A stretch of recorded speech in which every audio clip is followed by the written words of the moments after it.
Mari kita buka bersama-sama kembali Kisah Para Rasul 2 ayat 1 sampai 4. Kisah Para Rasul 2 ayat 1 sampai 4 dan 41. Kita baca bersama-sama. 1, 2, 3.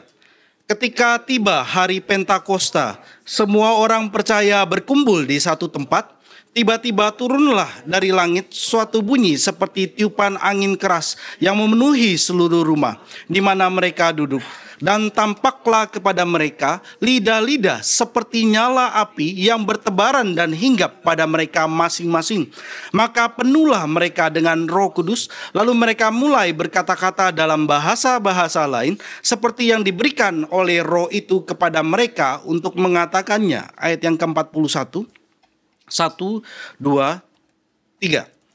Orang-orang yang menerima perkataannya itu diri dibaptis, dan pada hari itu jumlah mereka bertambah kira-kira 3.000 jiwa. Orang-orang yang menerima perkataannya memberi diri dibaptis, dan pada hari itu jumlah mereka bertambah kira-kira 3.000 jiwa. Mari kita menundukkan kepala kita berdoa. Bapa kami yang di surga, kami sudah membaca firman-Mu. Hari Pentakosta, tiap-tiap tahun kami boleh merayakannya.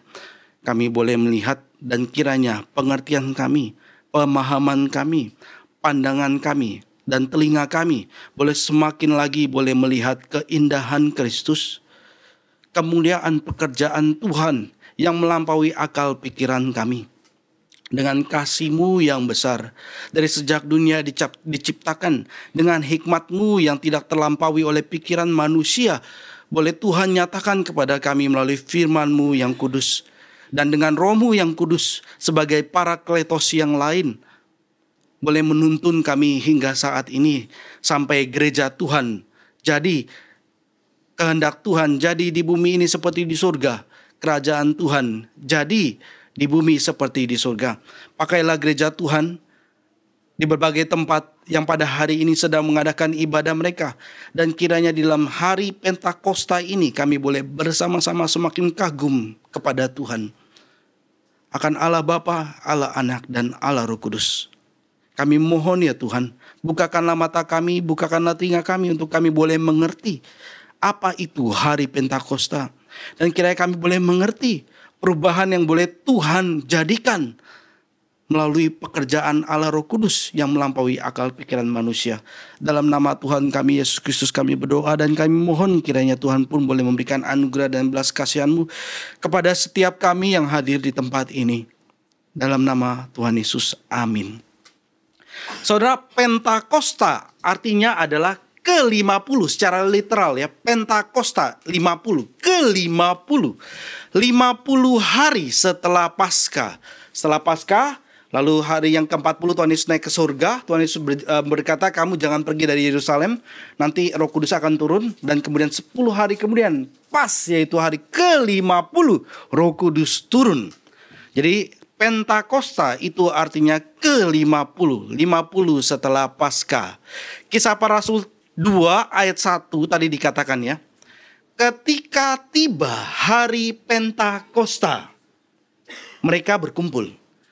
Jadi ketika hari Pentakosta, itu orang-orang Israel dari seluruh penjuru dunia datang ke Yerusalem. Ketika dikatakan ketika tiba hari Pentakosta, hari ini sebenarnya sudah ada belum? Sudah ada. Hari Pentakosta ini sudah ada. Dan pertama dikatakan ya, ketika tiba hari Pentakosta, artinya hari itu ada. Orang-orang Israel sudah datang. Setiap laki-laki diwajibkan datang ke Yerusalem. Sudah ada. Nah, kalau sudah ada hari itu, tetapi Roh Kudus belum dicurahkan, apa yang dirayakan oleh orang-orang Israel? Kan kalau orang Kristen ketika di hari Pentakosta kita merayakan hari datangnya Roh Kudus. Tapi bagi orang Israel ketika sudah mengatakan juga Pentakosta, apa yang mereka rayakan? Hari ke-50 ini sudah dirayakan. Kalau di Perjanjian Baru itu Pentakosta. Di Perjanjian Lama tidak pakai istilah Pentakosta. Walaupun secara literal juga adalah ke-50. Tapi kemudian mereka pakai istilah ini ya saudara. Di perjanjian lama pakai istilah hari raya 7 minggu atau Feast of Weeks. Kita buka bersama-sama Keluaran 34 ayat 22. Keluaran 34 ayat 22. Jadi hari Pentakosta ini sebenarnya dalam perjanjian lama sudah ada. Hari raya 7 minggu. Apa itu ya hari raya Feast of Weeks ini? Kita baca ya, Keluaran 34 ayat 22, 1, 2, 3. Hari raya 7 minggu, yakni hari raya buah bungaran dari penuaian gandum. Haruslah kau rayakan. Juga hari raya pengumpulan hasil pada pergantian tahun. Ternyata hari Pentakosta ini adalah hari raya penuaian ke-50. Jadi saudara, ini yang dirayakan di hari Pentakosta. Menurut tradisi Yahudi, semua laki-laki dalam setahun itu ada 3 kali mereka harus datang ke Yerusalem. Setahun 3 kali mereka harus menghadap Tuhan. Itu tercatat di dalam Ulangan 16 ayat 16. Kita buka bersama-sama. Ulangan 16 ayat 16.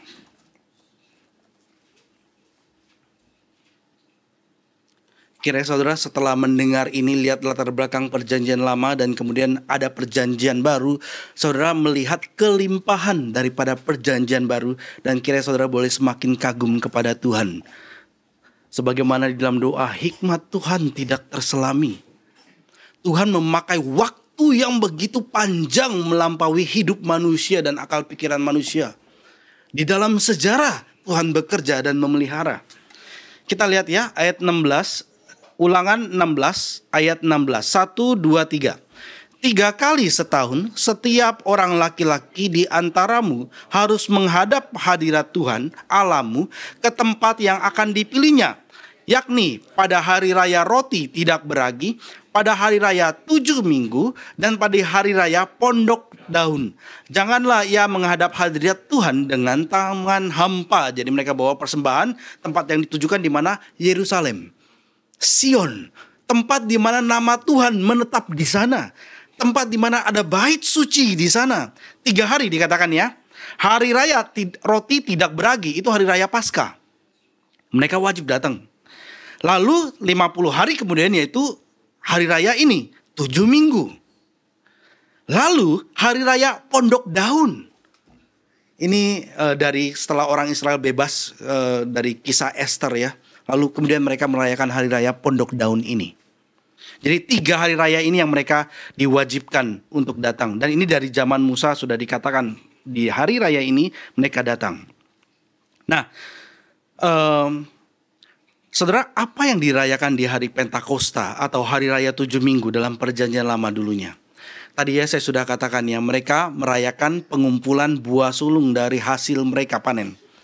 Hasil panen mereka, buah sulung itu mereka berikan kepada Tuhan. Itu bukan berarti bahwa ini seluruh lahan mereka semuanya dituai, disabit, lalu semuanya kasih ke Tuhan. Bukan. Buah sulung itu adalah sabitan pertama, tuaian pertama. Jadi kalau misalkan saudara persembahkan buah sulung kamu setelah kamu misalkan bekerja, itu bukan berarti 1 bulan gaji saudara dipersembahkan kepada Tuhan. Ya boleh juga saudara kasih 1 bulan gaji, boleh ya. Tapi dalam konteks perjanjian lama adalah sabitan pertama. Kalau saudara nggak ada uang buat makan, saudara kasih gaji 1 bulan, itu nggak bisa kan ya? Nggak bisa, orang Israel nggak seperti itu. Sabitan pertama kemudian mereka ada tuaian lagi yang lain pada musim itu, pada hari itu. Jadi lebih tepatnya sebenarnya buah sulung bukan 1 bulan gaji. Buah sulung adalah saudara gumulkan sendiri. Kan kita nggak nuai lagi ya, sabitan pertama itu nggak ada kan. Jadi adalah sejumlah uang yang saudara gumulkan sendiri, saudara berikan kepada Tuhan. Itu buah sulung, ya. Dan mereka merayakan itu di hari raya hari raya 7 minggu ini. Nah, di hari raya ini adalah hari raya menuai. Mereka membawa yang terbaik yang mereka punya diberikan kepada Tuhan. Dan di perayaan ini mereka makan makanan yang terbuat dari madu dan susu. Jangankan makan susu dan madu ya, kita tinggal di Jepang pun terdorong oleh cuaca pun ya, dari hukum alam Tuhan sudah mengingatkan kita mencari es krim. Wah, panas ini, panas. Kita terdorong untuk mencari es krim. Anak-anak saya di dalam mobil begitu kepanasan, "Papa minta es krim dong." Mereka ketika minta es krim itu minta soft cream. Itu terbuat dari susu. Nah, apa yang dirayakan oleh orang-orang Yahudi adalah memakan madu, memakan susu dan olahannya termasuk keju dan es krim. Jadi di hari raya Pentakosta ini mereka merayakan hari tuayan ini dengan menikmati madu dan susu dan olahannya. Nah, saudara, setelah orang Israel ini keluar dari Mesir, yang dipimpin oleh Musa masuk ke tanah Kanaan, Tuhan memberikan mereka makan, mereka di dalam padang gurun, mereka mendapatkan makanan dari surga ya, mana Tuhan berikan kepada mereka. Lalu setelah mereka masuk Kanaan, mereka tidak lagi makan mana yang dari atas. Di stop oleh Tuhan. Tuhan menepati janjinya justru dengan menyetop, karena kemudian mereka bisa menikmati makanan mereka dari hasil tanah. Mereka bersyukur kepada Tuhan. Mereka merayakan sebagai peringatan akan kebaikan Tuhan. Tuhan yang sudah begitu baiknya menuntun di dalam di padang gurun selama 42 tahun di padang gurun. 40 tahun dalam pembuangan, mereka mendapatkan mana, terus masuk ke dalam tanah perjanjian. Kemudian Tuhan stop sesuai janjinya, masuk ke dalam negeri yang penuh dengan susu dan madu. Dan mereka mengucap syukur akan kebaikan Tuhan, karena mereka telah masuk ke negeri yang berlimpah susu dan madu, sesuai dengan janji Tuhan. Dan ini adalah mujizat. Ini adalah mujizat. Mereka bisa makan dari hasil tanah. Kalau bagi kita sekarang yang mujizat adalah makan roti yang dari atas ya. Bagi orang Israel yang mujizat adalah makan hasil dari tanah. Karena saban hari itu sudah anggap mungkin 2 generasi ya. 40-an tahun itu dua generasi ya. Mereka selama saban hari makan dari atas. Mana, daging. Dan ketika mendapatkan makan dari hasil bawah panen, maka mereka merayakan akan kebaikan Tuhan. Dan ini adalah mujizat Tuhan. Janji Tuhan ditepati. Mereka bersyukur kepada Tuhan. Dan sekarang kita mendapatkan hasil dari tanah. Sapi yang hidup dimatikan. Tanaman padi yang hidup dimatikan. Supaya kita memperoleh hidup. Saudara, kita tinggal di Jepang. Ada istilah itadakimasu. Itadakimasu. Saudara tahu arti di balik itu? Kita menerima itadakimasu, itadaku. Kita menerima. Menerima apa? Menerima hidup. Hidup dari tadinya sapi yang hidup dimatikan jadi daging sapi A5, salah sebagiannya ya. Kemudian kita panggang, kita makan itu. Yang tadinya hidup dimatikan dan kita beroleh hidup. Maka kita ngomong itadakimasu. Lalu, atau orang Jepang pada umumnya bilang itadakimasu. Lalu, padi yang tadinya hidup dimatikan, diambil, yang tadinya hidup dimatikan, dan hidup itu diberikan kepada manusia sehingga memperoleh hidup. Itadakimasu. Saudara, Kristus adalah roti dari surga. Dia adalah hidup dan dia memberikan hidup. Ketika Kristus datang ke dalam dunia ini, orang-orang Yahudi bingung. Kamu roti dari surga? Masih gak ngerti apa itu gitu. Dan Tuhan Yesus nyatakan kepada mereka, akulah roti yang dari surga. Artinya bahwa hidup itu dia adalah hidup. Dan dia memberikan hidup kepada mereka yang datang kepadanya. Jadi sekarang saudara, ketika saudara adalah orang Kristen, ketika pada umumnya orang di sekitar kita adalah membaca hukum alam ya. Dan kemudian dari hukum alam kemudian mendapatkan filosofi bahwa dapat hidup. Terima kasih dari yang tadi hidup menjadi mati. Terlebih lagi ketika saudara sekarang datang ke hadapan Tuhan. Tahu poin tujuan daripada segala sumber hidup adalah Kristus Yesus.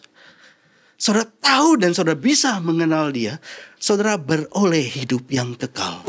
Sekarang ketika kita bicara itadakimasu, dan kita penuh dengan ucapan syukur karena Kristus, roti hidup itu telah diberikan kepada kita. Dan itu adalah mujizat yang terbesar ketika Rohnya bekerja melahirbarukan kita.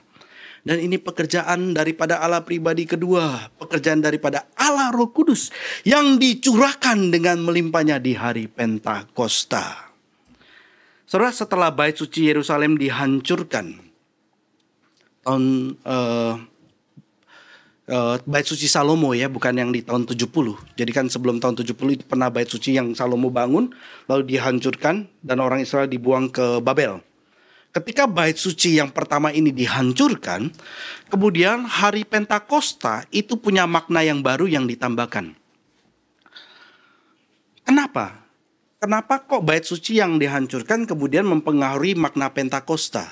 Karena bait suci dipakai untuk mempersembahkan korban. Tadi waktu kita bacakan ya di dalam Perjanjian Lama, hukum Taurat, setiap laki-laki wajib datang ke tempat yang ditentukan 3 kali setahun, dan di situ ngapain? Mempersembahkan korban, memberikan persembahan. Ketika bait suci tidak ada, mereka sudah tidak bisa mempersembahkan korban. Dan oleh sebab itu kemudian hari Pentakosta ditambahkan maknanya dengan makna yang baru di dalam pembuangan. Jadi makna baru yang ditambahkan apa? Diperingati sebagai hari turunnya hukum Tuhan di Gunung Sinai. Di dalam Keluaran 19 ayat 1 itu bicara mengenai hal ini, saudara. Hukum Taurat turun ke atas Gunung Sinai. Itu tepat 50 hari setelah orang Israel keluar dari Mesir, kemudian ke Gunung Sinai, Musa naik ke atas, Tuhan memberikan hukumnya yang ditulis di atas loh batu. Jadi hari Pentakosta kemudian diperingati sebagai hari turunnya hukum Tuhan, atau hari di mana perjanjian lama diberikan kepada mereka. Hari di mana orang Israel menerima Taurat. Karena memang 50 hari setelah mereka keluar dari Mesir, mereka sampai ke Gunung Sinai dan menerima hukum Taurat itu. Dan perhatikan saudara, kalau saudara lihat ketika Musa naik ke atas Gunung Sinai, yang ada di sana itu apa? Dikatakan ada api yang turun ke atas gunung itu. Ada suara yang kencang di atas gunung itu, menggelegar begitu kencang. Dan mereka menerima Taurat di hari ke-50 itu. Sehingga kitab perjanjian lama itu dimulai. Dan orang Israel memperingati hari Pentakosta, yaitu hari turunnya hukum Tuhan dan dimulainya perjanjian lama. Dan pada hari itu mereka tidak tidur semalaman di hari Pentakosta. Apa yang mereka lakukan di hari Pentakosta? Jadi orang-orang Yahudi di hari Pentakosta mereka nggak tidur, mereka begadang. Ada yang kelihatan, ada yang tidak kelihatan. Sebagaimana perjamuan kudus ya, tubuh dan darah Kristus tidak kelihatan. Roti dan anggur adalah yang kelihatan. Ini tidak dipisahkan. Benar-benar tubuh Kristus, benar-benar darah Kristus. Dan melalui perjamuan kudus, anugerah Tuhan diberikan kepada kita. Nah, begitu juga ketika di hari Pentakosta, orang-orang Yahudi berkumpul. Ada yang tidak kelihatan dan ada yang kelihatan. Yang kelihatan, yang oleh orang dewasa dan anak-anak itu di hari Pentakosta adalah mereka memakan makanan. Makanan olahan madu dan susu. Dan mengatakan, demikianlah firman Tuhan semanis madu. Itu mereka katakan. Sebagaimana pemazmur katakan ya, di hadapan orang-orang di dalam meja perjamuan. Kecaplah dan lihatlah betapa baiknya Tuhan. Saudara tahu artinya itu apa?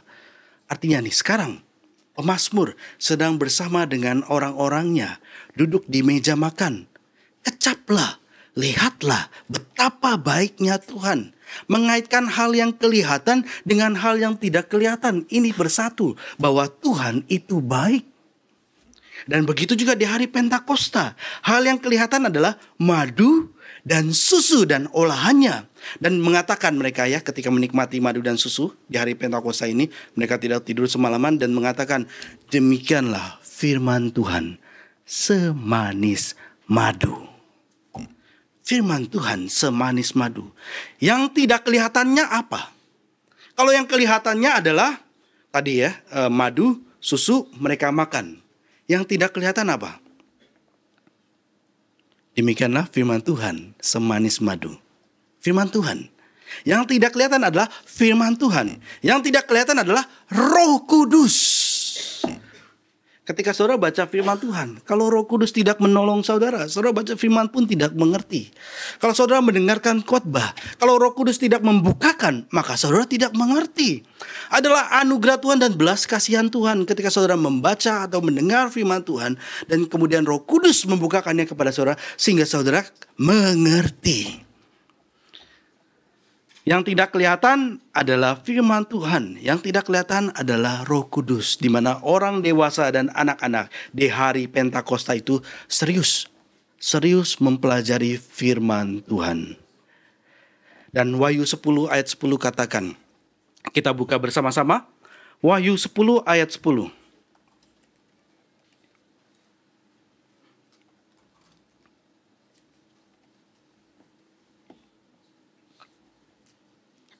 Bersama-sama 1, 2, 3. Lalu aku mengambil kitab itu dari tangan malaikat itu dan memakannya. Di dalam mulutku ia terasa manis seperti madu.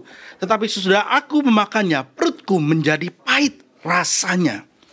Yohanes mengambil dan memakan gulungan kitab itu. Yohanes menelan firman Allah sehingga menjadi satu dengan firman. Kalau kita makan makanan itu bersatu dengan tubuh kita loh saudara. Kemana-mana ya. Kemudian gizinya dipecah-pecahkan dan masuk ke dalam keseluruhan tubuh kita. Begitu juga dengan firman Tuhan yang kita makan. Dan Yohanes dalam kitab Wahyu mengatakan setelah dia menelan firman Allah menjadi satu dengan firman Allah, dikatakan semanis madu firman Tuhan itu. Dan saudara begitu juga dengan kita. Kita perlu memakan firman sehingga bisa menjadi satu dengan firman. Jadi firman bukan hanya dihafal, tapi menjadi satu dengan hidup kita. Firman bukan hanya didengar, tapi menjadi satu dengan kita. Firman harus menjadi makanan sehari-hari. Kalau kita makan tiap-tiap hari makanan jasmani, makanan spiritual pun perlu kita makannya. Kita makan makanan spiritual, makanan sehari-hari. Ketika makan butuh usaha. Dan orang Kristen juga harus berusaha dengan tekun untuk mempelajari firman Tuhan. Ketika anak-anak juga ya, waktu masih bayi, mereka mau makan itu perlu belajar. Sampai kemudian mereka semakin dewasa, semakin pandai menggunakan alat makan dengan makanan jasmani. Begitu juga orang-orang rohani. Dari sejak mereka dari bayi rohani kemudian menuju kedewasaannya, mereka Tuhan pakai semakin pandai menggunakan alat-alat makan untuk makan makanan rohani yang Tuhan berikan. Jadi saudara, untuk makan makanan rohani atau makanan jasmani sebagaimana sama saudara, makanan jasmani perlu usaha. Jadi mungkin saudara perlu baca, saudara perlu tandai, saudara perlu pelajari, kemudian saudara ulang-ulang, saudara cerna.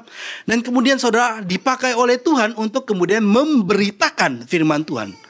Dan itu yang dialami Yohanes. Oleh sebab itu dia bisa mengatakan firman Tuhan semanis madu. Firman Tuhan menyehatkan. Firman Tuhan menghidupkan jiwa kita. Menghidupkan jiwa kita. Kalau makanan-makanan fisik menghidupkan fisik kita. Makanan rohani menghidupkan jiwa kita. Sekali lagi ya saudara. Makanan fisik menghidupkan fisik kita. Makanan rohani menghidupkan rohani kita. Kalau saudara sadar betul akan makanan jasmani, betapa pentingnya itu, seharusnya saudara lebih disadarkan betapa perlunya makanan rohani itu. Dan hari Pentakosta diingatkan mengenai pentingnya firman Tuhan, pentingnya Roh Kudus yang Tuhan telah berikan kepada kita.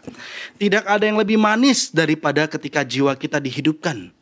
Begitu manisnya ketika seseorang mengalami kelahiran baru. Betapa indahnya dilingkupi oleh kasih Tuhan.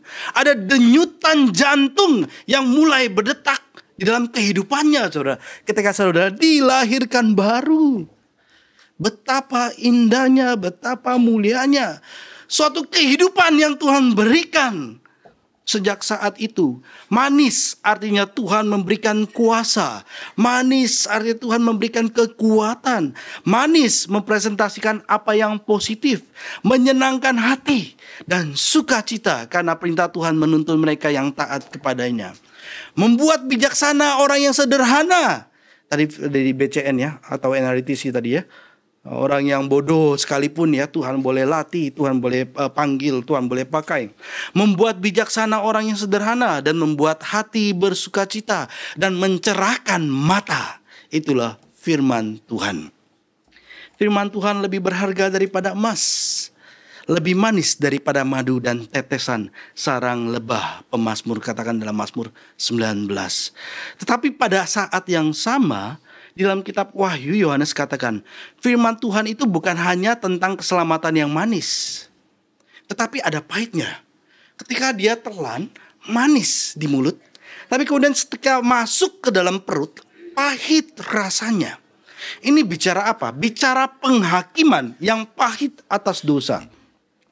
Selain itu, ketika kita hidup dalam dunia yang fasik, saudara, dikelilingi oleh dunia yang fasik, konsekuensi yang pahit itu muncul karena saudara percaya Alkitab. Saudara telan manis, tapi saudara mendapatkan konsekuensi kepahitan dari dunia ketika saudara hidup saudara dipenuhi oleh firman Tuhan. Yang konsekuensi yang pahit muncul karena justru saudara berdiri sebagai Protestan, saksi-saksi iman, penganiayaan, penderitaan yang datang dari luar. Tetapi Injil perlu terus diberitakan. Injil perlu terus diberitakan. Saudara, Yohanes diminta untuk memberitakan. Dan panggilan ini bukanlah panggilan Yohanes sendiri, tapi panggilan dan tugas setiap orang percaya. Oleh karena itu menjadi orang Kristen artinya adalah menerima firman, mencerna firman, mengecap firman, dan memberitakan firman. Ini sebagaimana makanan yang kita makan, saudara. Menerima firman, mencerna firman, mengecap firman, dan kemudian memberitakan firman. Orang Kristen selalu membawa firman Tuhan bersama ketika mereka pergi. Orang Kristen diidentifikasikan dengan firman Tuhan. Enggak heran, Petrus mendorong kita. Ketika kamu berbicara, hendaklah kamu berbicara sebagaimana orang yang menyampaikan firman Tuhan. Tepat sekali. Saudara, di hari Pentakosta, orang Yahudi biasanya baca bagian tertentu dalam firman Tuhan.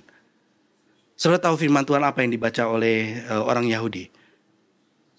Saudara sadar ya, kita terlepas daripada kekristenan sebenarnya. Orang Kristen zaman ini terlepas daripada kekristenan sebenarnya. Karena konteks-konteks ini kita nggak dapat. Padahal para murid Bapak Gereja dapat konteks ini.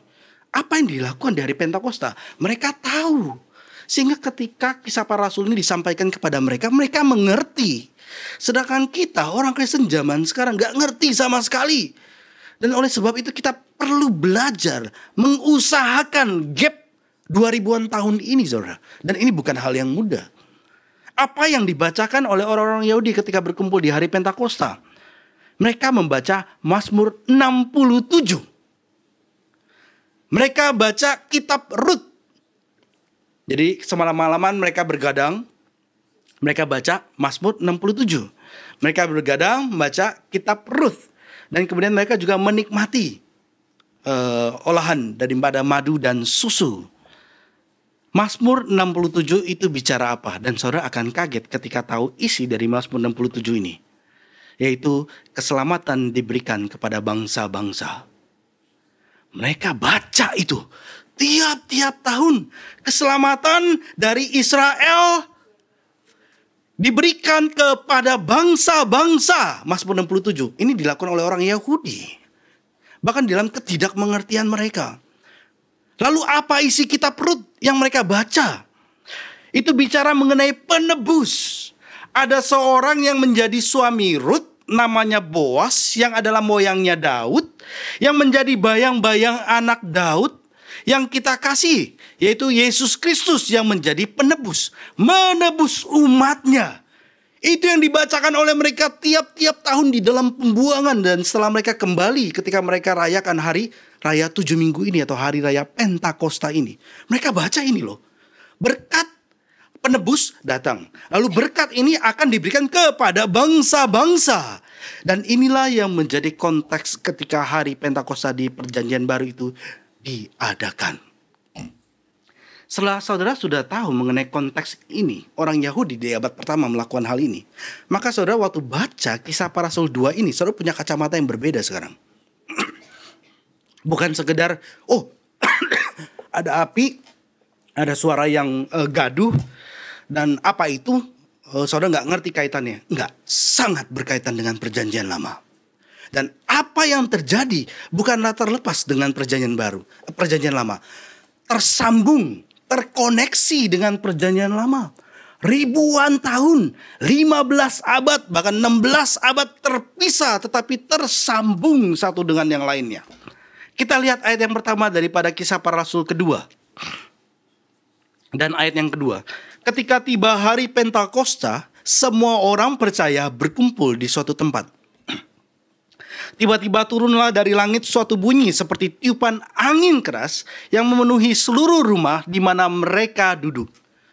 Jadi saudara, dikatakan ini hari Pentakosta. Artinya setiap laki-laki orang Yahudi dari seluruh penjuru dunia sudah datang gak ya? Sudah datang. Bahkan sebelumnya hari Paskah mereka sudah datang. Mereka sudah datang ke Yerusalem. Jadi begitu banyaknya orang. Bahkan orang Yahudi dari penjuru dunia datang ke Yerusalem untuk merayakan hari raya 7 minggu ini. Yang datang begitu banyak. Dan saudara, ketika dicatat mengenai Pentakosta kan ya, kapan terjadinya, di mana terjadinya, ini memastikan bahwa peristiwa ini benar-benar terjadi ya. Bukan sesuatu yang dibuat-buat. Peristiwa ini benar-benar terjadi. Ada tanggalnya, ada tempatnya. Bahkan ketika kita dikuburkan pun ya, kan ada tanggalnya kapan kita mati atau kapan kita lahir ya, dan tempatnya di sana gitu ya. Ini memastikan bahwa peristiwa ini benar-benar terjadi. Dan pada waktu itu orang-orang Yahudi dari segala bangsa, penganut agama Yahudi dan bangsa-bangsa lain pun yang menganut agama Yahudi datang ke Yerusalem. Dan oleh karena itu peristiwa Pentakosta ini menjadi besar sekali dampaknya. Injil kemudian tersebar dengan begitu cepat dan lebih jauh. Karena efek Pentakosta ini. Kenapa di Yerusalem? Tadi saya sudah katakan, karena kota ini sudah menjadi tempat di mana Tuhan pilih. Tuhan pilih untuk namanya di sana. Bahkan dari kitab yang kitab Musa tadi yang kita bacakan ya, di tempat yang aku tentukan. Kemudian Tuhan tentukan tempatnya di mana? Yerusalem. Ya, jadi nyambung ya dari awal ya.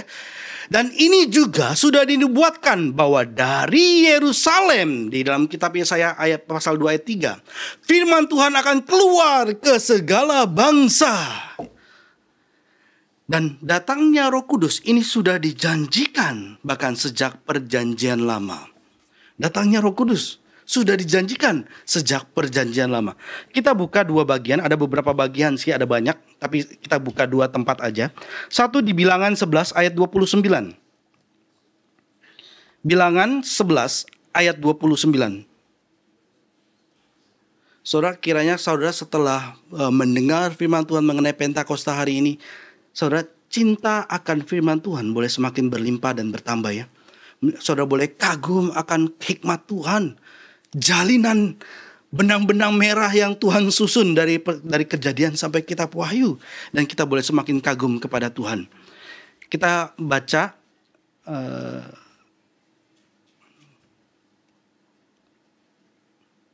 Bilangan 11 ayat 29 bersama-sama. Bilangan 11 ayat 29 ya. 1, 2, 3. Tetapi Musa berkata kepadanya, apakah engkau begitu giat mendukung diriku? Kalau seluruh umat Tuhan menjadi nabi, oleh karena Tuhan memberikan rohnya hingga pada mereka.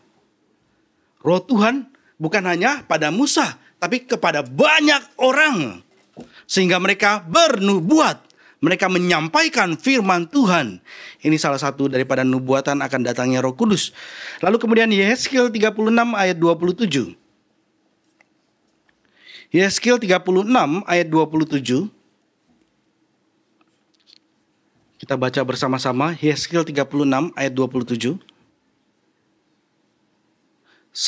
2, 3. Rohku akan kuberikan diam di dalam batinmu, dan aku akan membuat kamu hidup menurut segala ketetapanku, dan tetap berpegang pada peraturan-peraturanku dan melakukannya. Sesuai lagu yang kita nyanyikan tadi ya. Roh Tuhan diam dalam hatiku. Rohku akan kuberikan diam di dalam batinmu, dan aku akan membuat kamu hidup. Dihidupkan oleh Tuhan menurut segala ketetapanku, dan tetap berpegang pada peraturan-peraturanku dan melakukannya. Dikatakan, di hari Pentakosta Tuhan menyelesaikan janji mengenai datangnya Roh Kudus ini. Janji yang Tuhan katakan bahkan dari sejak kitabnya Musa. Di dalam perjanjian lama Tuhan genapi di hari Pentakosta. Kalau orang Israel tunggu itu dari generasi demi generasi, generasi demi generasi. Dan bersyukur saudara, gereja di hari Pentakosta Tuhan sudah memberikan Roh Kudusnya. Di hari Pentakosta Tuhan menyelesaikan janjinya mengenai datangnya Roh Kudus. Saudara, hal yang pertama yang terjadi ketika Roh Kudus datang adalah ada suara yang dari langit. Ada suara dari langit. Seperti tiupan angin keras yang memenuhi seluruh rumah, dikatakannya. Di mana murid-murid sedang duduk di sana, di loteng. Lantai 2. Dari langit itu menandakan adalah yang ilahi, dari atas, yang ilahi, berasal dari surga, diberikan dari langit. Dalam perjanjian baru, ketika menggunakan angin yang keras, itu berkaitan dengan perbuatan Tuhan. Perbuatan Tuhan. Dengan angin yang keras, yang menghantam, maupun angin yang sepoi-sepoi, yang boleh dialami oleh Elia. Tuhan datang kepada Elia dalam angin yang sepoi-sepoi. Tuhan menggunakan angin. Angin tidak kelihatan. Angin bisa dirasakan. Begitu juga ketika rohnya datang, tidak kelihatan, tapi bisa dirasakan. Bukan berarti bahwa Roh Kudus adalah angin, bukan. Tapi seperti ini, enggak kelihatan, tapi bisa dirasakan. Ketika rohnya datang, ketika rohnya bekerja. Dan ini yang terjadi di loteng Yerusalem. Ada suara yang keras yang datang ke atas mereka. Dan di Kisah Para Rasul, penggunaan kata angin ini bicara pemikiran-pemikiran Tuhan dan ajaran Tuhan. Angin. Seperti waktu Paskah pertama ketika orang-orang Israel keluar dari Mesir menuju tanah Kanaan, kemudian di bawah kaki Gunung Sinai itu di 50 hari, itu kemudian pemikiran Tuhan, ajaran Tuhan dinyatakan kepada orang Israel melalui Musa. Tuhan berikan kepada Musa dan Musa sampaikan itu kepada bangsa Israel. Dan itu kemudian menandakan dimulainya apa tadi? Perjanjian lama. Dan di sini, di Kisah Para Rasul 2, perhatikan saudara. Setelah Paskah, setelah Paskah. Paskah itu hari apa sih? Ada binatang domba yang tak bercacat dikorbankan, dipalang atas, dipalang samping, dioleskan sehingga mereka yang berada di dalamnya itu selamat. Paskah. Dan sekarang di perjanjian baru juga sama. Setelah kematian dan kebangkitan Kristus di hari Paskah, 50 hari kemudian pemikiran-pemikiran Tuhan dan ajaran Tuhan diberikan kepada rasul-rasul, dan ini menandakan dimulainya perjanjian baru. Kalau hukum Tuhan di perjanjian lama ketika Tuhan turun menandakan perjanjian lama dimulai, di sini ketika suara turun bicara ajaran Tuhan turun, perjanjian baru dimulai. Saudara sudah lihat keterkaitan antara perjanjian lama dan perjanjian baru? Ini tidak terpisah. Dan orang-orang Yahudi melakukan dan menantikannya itu di dalam ritual mereka yang berkumpul tiap tahun. Dan Tuhan memberikan pengertiannya kepada kita. Apa yang mereka nantikan itu telah tiba. Telah digenapi. Roh Kudus turun, perjanjian baru dimulai. Kalau di perjanjian lama diberikan kepada Musa, satu orang. Di perjanjian baru diberikan kepada siapa? Di Kisah Para Rasul 2 konteksnya. Ya mungkin 120 orang yang berkumpul di loteng Yerusalem. Kalau dulu satu orang, sekarang kepada banyak orang rohnya dicurahkan. Kalau di perjanjian lama, di hari Pentakosta, Tuhan memberikan hukumnya dengan dituliskan di atas batu. Di perjanjian baru, sebagaimana Tuhan berulang kali nubuatkan, hukumnya dituliskan di mana? Hukumnya dituliskan di mana? Di batin kita. Di batin kita.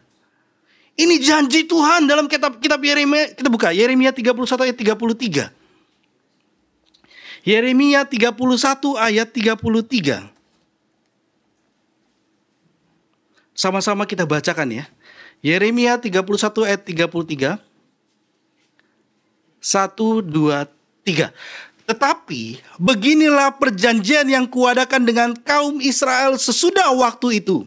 Demikianlah firman Tuhan. Aku akan menaruh Tauratku dalam batin mereka dan menuliskannya dalam hati mereka. Maka aku akan menjadi Allah mereka dan mereka akan menjadi umatku. Bahkan sudah disampaikan berulang kali, bukan hanya di tempat ini, ada juga di tempat lain, saudara. Kalau dulu di loh batu, sekarang di dalam batinmu. Di dalam batin kita ada pergeseran, ada pembaharuan, ada progresif daripada pewahyuan yang dibukakan kepada kita. Saudara, apa yang terjadi di permulaan perjanjian baru ini sama seperti apa yang terjadi dalam permulaan perjanjian lama. Sama.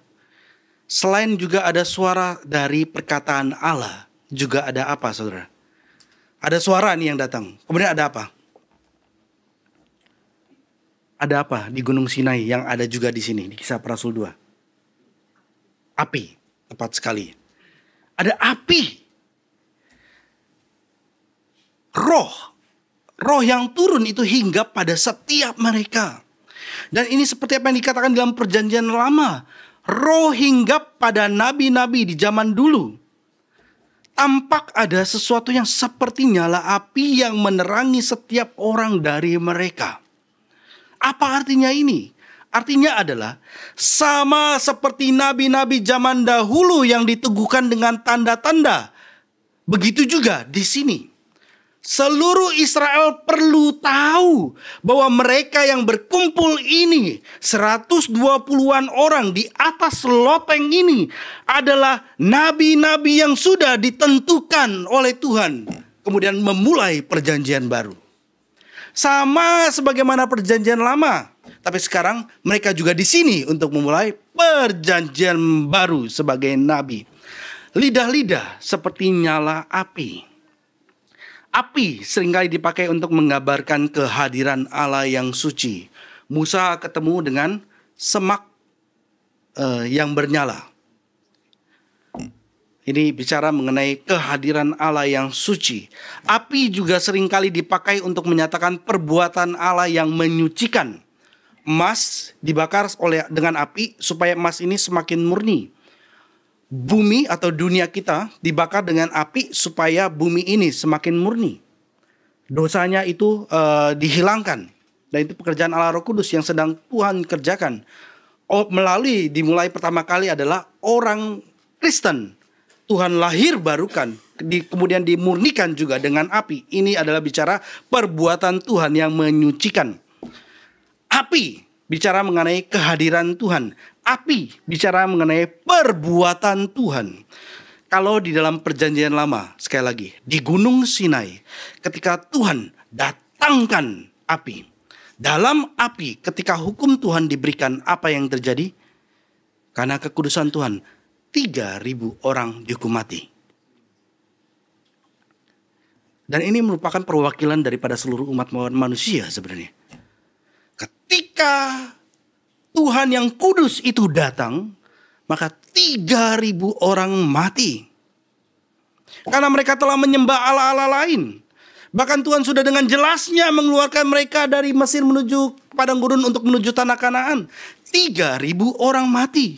Tetapi sekarang di perjanjian baru, Tuhan juga sama, datang dalam api, membakar 120 orang murid-murid, dan 3.000 orang dihidupkan dan menerima diri mereka untuk dibaptiskan. Saudara lihat, ada kesinambungan, tetapi ada perbedaan. Di perjanjian lama, hukum Tuhan datang karena kekudusan Tuhan, 3.000 mati. Di perjanjian baru, api Tuhan datang, 3.000 orang dihidupkan. Yang tampak adalah lidah-lidah. Kenapa lidah? Kenapa lidah? Lidah-lidah api. Karena dari roh kita mendapatkan firman Allah. Dan dengan roh itu Kristus berbicara kepada dunia. Berbicara kepada dunia.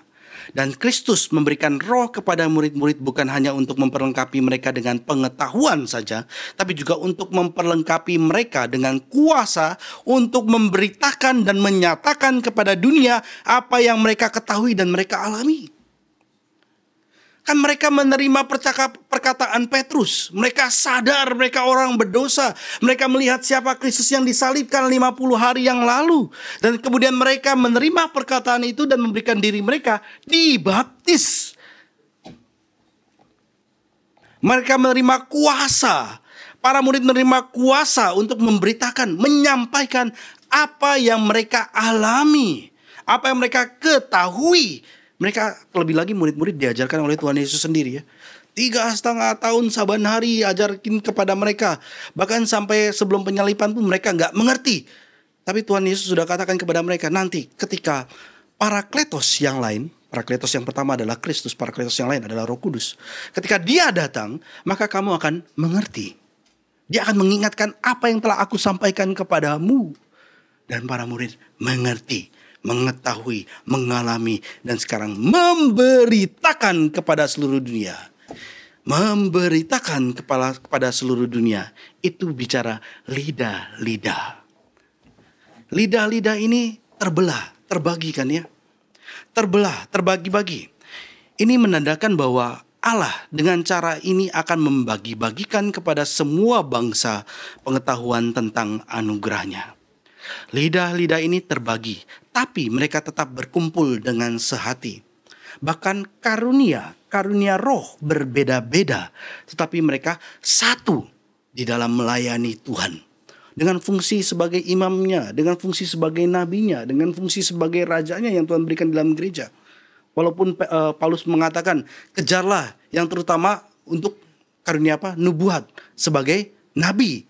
Karena itu yang kemudian mendasari karunia yang lain, yaitu sebagai imam dan sebagai raja. Di dalam sebagai orang Kristen. Melandasi mereka. Ya. Nah, mereka diberikan kuasa untuk memberitakan dan menyatakan kepada dunia apa yang mereka ketahui. Mereka terbagi-bagi. Karunia roh pun berbeda-beda. Tetapi mereka satu di dalam Tuhan. Terbagi-bagi, tapi mereka tetap berkumpul dengan sehati. Ada kesatuan hati yang tulus, walaupun ungkapan dari pengetahuan akan anugerahnya itu beragam. Beragam.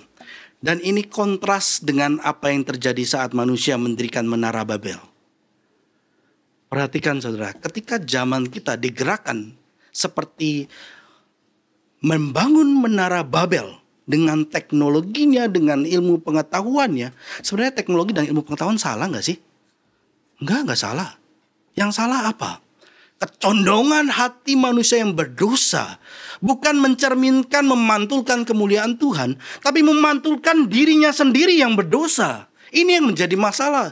Maka kemudian yang dibangun, yang didevelop adalah menara Babel. Dibangun dengan begitu tingginya. Dan kemudian dilihat nih, saya sudah mencapai di posisi yang tertinggi. Mana Tuhan? Tidak ada Tuhan.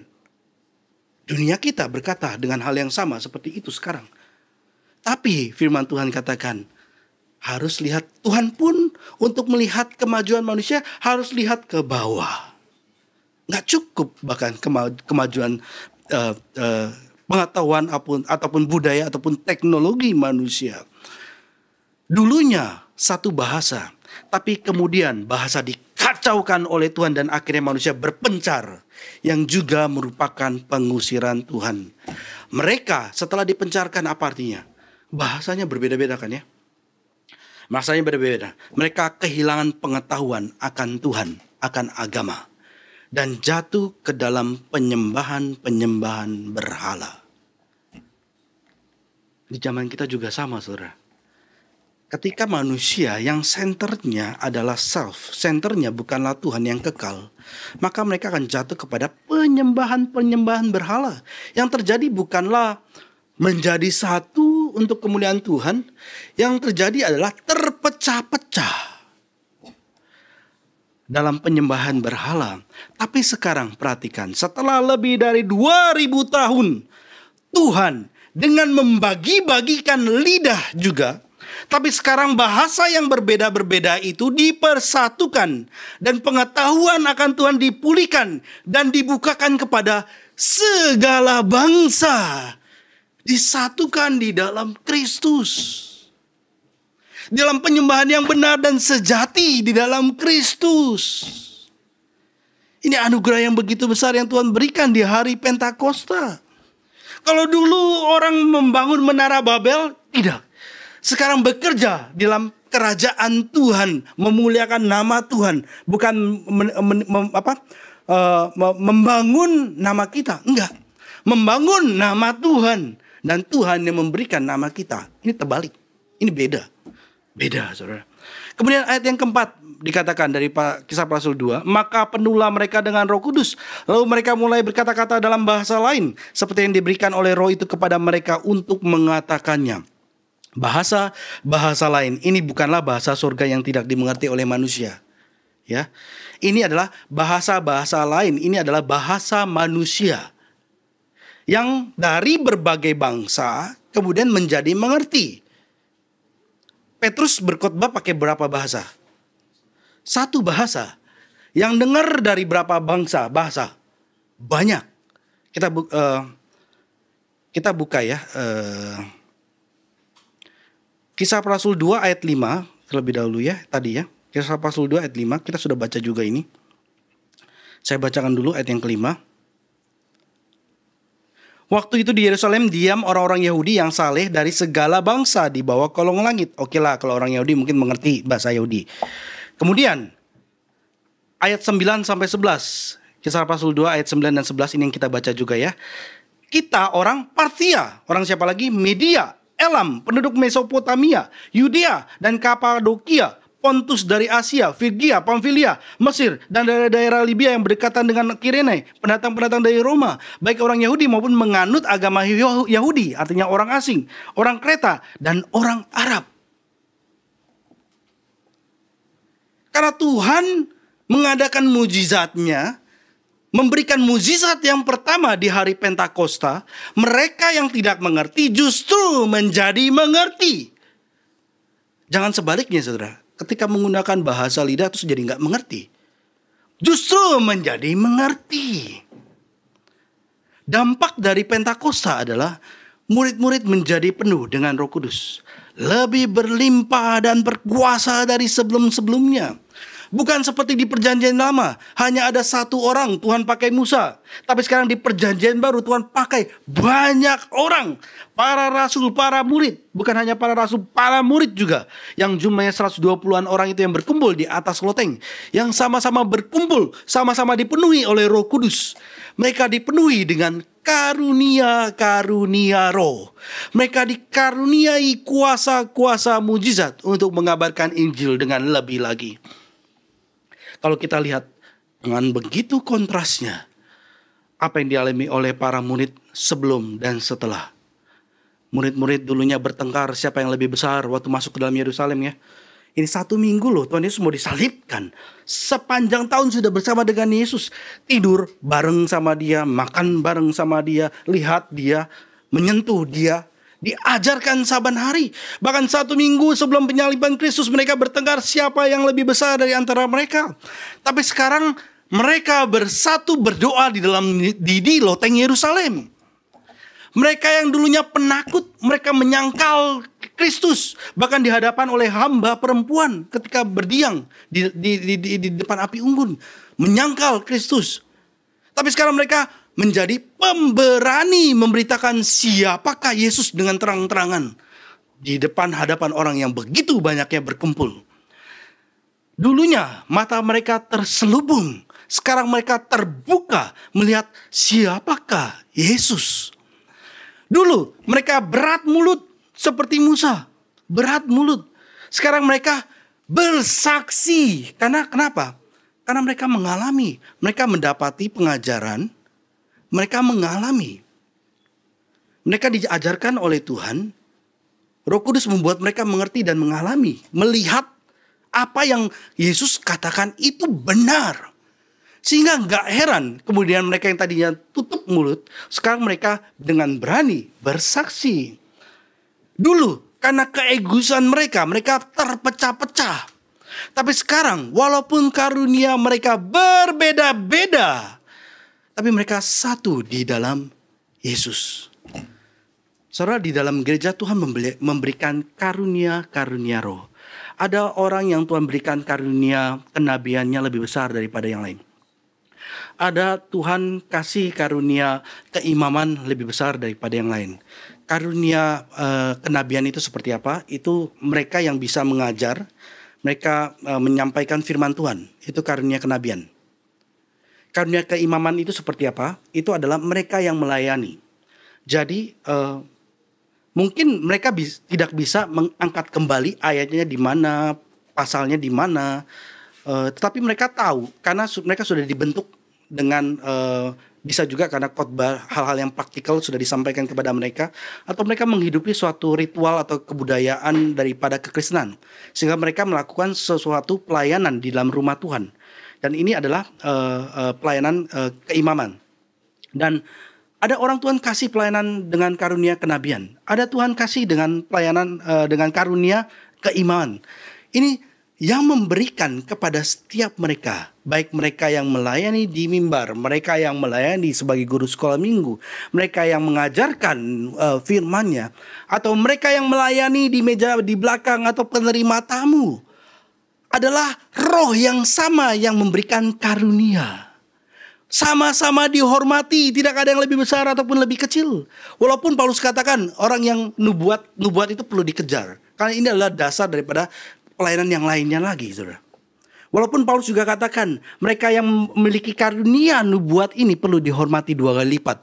Bukan berarti bahwa yang melayani sebagai pelayanan imam dengan karunia sebagai raja, ini bicara administrasi dalam gereja, itu lebih rendah.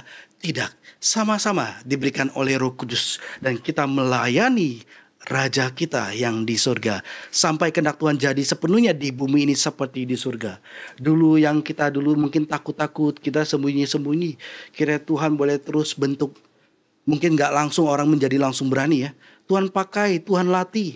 Dari kita yang tadinya dari bayi yang lahir makan masih butuh susu dulu, kemudian Tuhan terus berikan, kemudian kita bisa makan makanan keras. Lalu itu bicara bahwa ini firman Tuhan sudah menyatu dengan tubuh kita seluruhnya, dan kita bisa menggunakan firman Tuhan dan kita mengeluarkan firman Tuhan dalam kehidupan kita. Itu bicara seperti itu, saudara. Dulunya kita egois, terpecah-pecah, tapi sekarang bersatu melayani karena Roh Kudusnya hadir di tengah-tengah kita untuk bekerja. Suatu pekerjaan mungkin yang sulit, nggak gampang, tetapi gereja Tuhan bekerja dan bergerak karena melayani Tuhan. Karena Roh-Nya hadir di tengah-tengah, memimpin kita dengan kebenaran dan kasih di depan. Kebenaran dan kasih di depan. Roh-Nya yang kudus membakar hati para murid-murid. Kiranya Roh Kudus yang sama membakar hati setiap kita sebagai gereja Tuhan. Tuhan sudah memberikan Roh-Nya untuk memperlengkapi pelayanan orang-orang kudus, untuk menyampaikan perkataan Allah, untuk bersaksi tentang siapakah Yesus. Allah pribadi ketiga diutus di hari Pentakosta dan dia sedang bekerja sekarang di bumi. Orang yang dipenuhi Roh Kudus adalah orang yang hidupnya dipenuhi puji-pujian kepada Allah.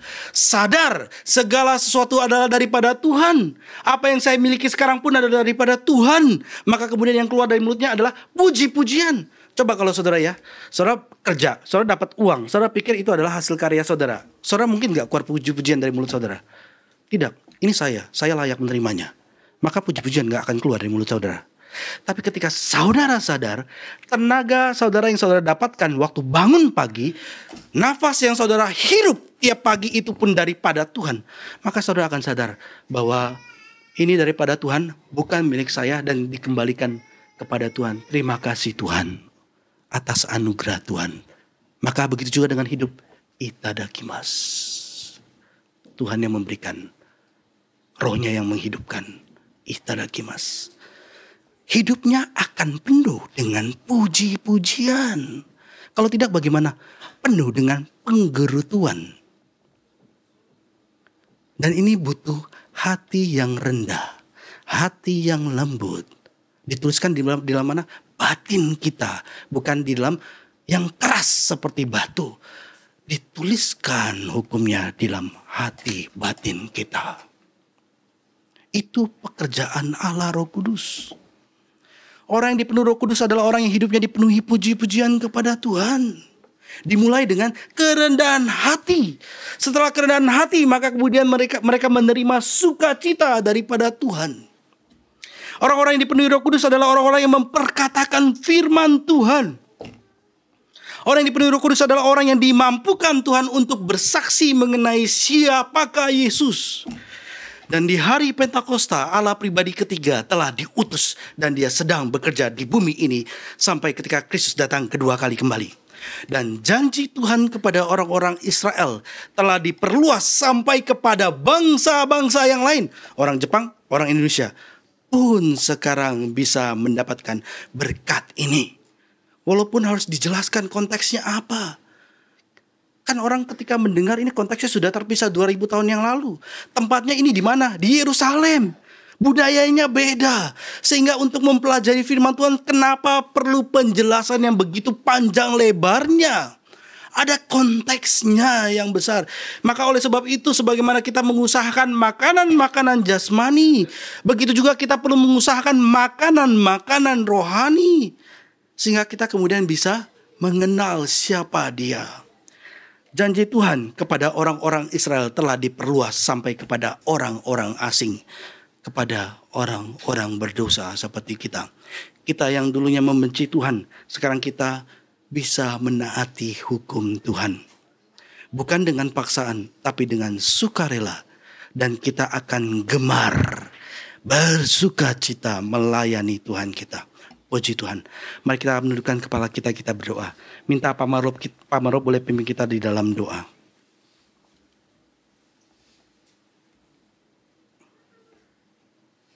Mari kita berdoa. Bapa di dalam surga, kami berterima kasih untuk firman-Mu ya Tuhan. Di hari Pentakosta Tuhan membawa orang Israel untuk bersyukur mempersembahkan tuaian mereka. Dan juga di hari Pentakosta Tuhan memberikan firman-Mu ya Tuhan. Menurunkan hukum Taurat kepada mereka. Dan di hari Pentakosta juga para murid Engkau penuhi dengan Roh-Mu. Firman-Mu bukan dituliskan lagi di atas loh batu, tetapi di dalam hati mereka ya Tuhan. Dan Roh yang sama jugalah yang telah bekerja dalam hidup kami, memberikan kami iman, memberikan kami firman yang tertulis di dalam hati kami, menggerakkan hati kami untuk hidup bagi Tuhan. Kami sungguh bersyukur karena siapakah kami ya Tuhan sebagai orang-orang berdosa yang tidak pernah mengenal kebenaran dan jauh daripada Tuhan. Roh Kudus bekerja, menggerakkan hati kami, memberikan kami iman dan mempertobatkan kami, menguduskan kami. Terpujilah Tuhan. Kiranya hati yang masih rendah, yang masih mau terus belajar, jangan pernah Tuhan tinggalkan.